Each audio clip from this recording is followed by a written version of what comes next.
President Trump marks 6 months in office of his second term with sweeping tax reforms, economic growth, and foreign policy, as well as trade deals. Joining us now to discuss this and more money headlines, former White House economic advisor Steve Moore. Happy Friday. I don't get to see you often on a Friday. Good to see you. Good morning, Jan. So we've got 6 months in office now with President Trump. He's got some historic wins, business confidence, consumer confidence, investments are up, budget deficit down. We've got low unemployment, lower inflation. Talk about some of the victories and what we can expect next. Well, what a difference a few months makes. Remember back in April, I was on the ledge ready to jump off. The stock market had crashed. It looked like the economy was headed south.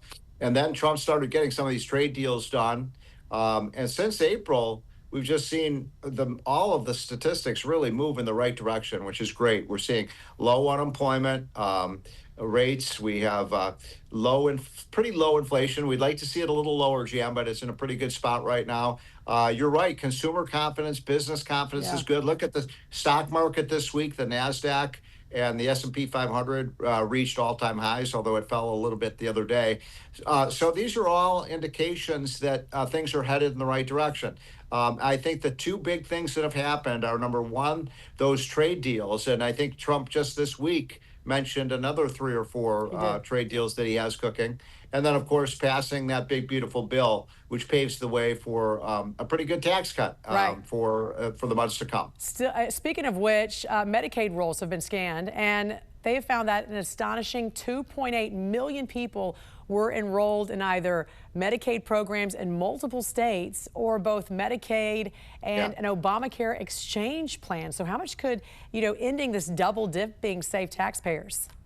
Yeah, double dipping is exactly the right word to describe this. And you're right about it. It's almost 3 million people are getting benefits from 2 different government programs. It's one of the reasons that Medicare and Medicaid are in such terrible financial shape, Jan. And again, nobody in the government really has done anything about it. The Republican tax bill that I mentioned does try to trim some of that fraud in these programs. Remember, Medicaid alone, Jan, has $150 billion a year in fraud. And that is people who are not eligible for the program or collecting benefits. That has to stop, or we're never going to balance our budget. That is wild. I got to tell you, my favorite burger joint, In-N-Out, moving out of California. I used to live in California. I eat it probably twice a week, I swear. It is now facing the state of California an unprecedented crisis with residents and businesses leaving. I mean, In-N-Out, such an iconic, burger joint there in California. It's been in there for years, this business, and now it's headed, I believe, to Nashville, Tennessee. I mean, what does this mean for the state there?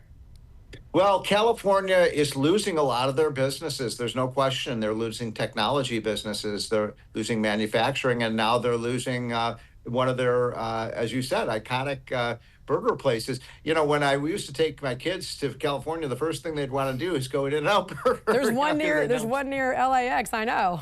Right. Great fries or great burgers, and people would be waiting in line outside the door to get their In-N-Out Burger. And just like, by the way, Carl's Jr., the other big California hamburger joint, also left a few years ago. And one reason for this, there's a lot of reasons.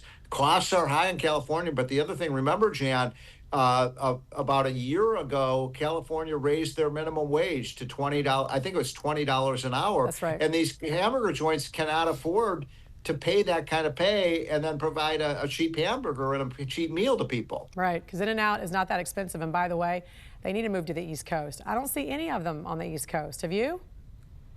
Well, it's just sad. I mean, I love California. It's a little slice of heaven. So many incredibly beautiful beaches, beautiful mountains, wonderful people, and the costs just keep going up. It's the highest tax state in the country. California, Jan, has lost 2.5 million people in the last 5 years just because people can't afford to live there any longer. And it's sad because, I mean, who would want to live in California? It's such a beautiful place. I know, it is. And it's always sunny in Southern California, hardly any rain ever.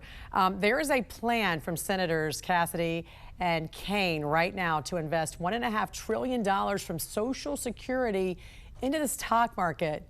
Does this sound like a good idea to you? The federal government becoming the largest shareholder in the S&P 500? No, it's a terrible idea, and we don't want the government owning, as you just said, a huge share of the stock of American companies, because they're going to try to. It's sort of the opposite of privatizing the economy. It's having the government own the assets of our economy. No, we should not do this. A much better idea, by the way, is let the individual workers take a percentage of their Social Security check and put that into a 401k plan and let that expand over the lifetime, and they'll retire with a much higher benefit. But I think we're going to kill that program that you just mentioned, because Americans don't want the government owning all of the assets of our country. Yeah.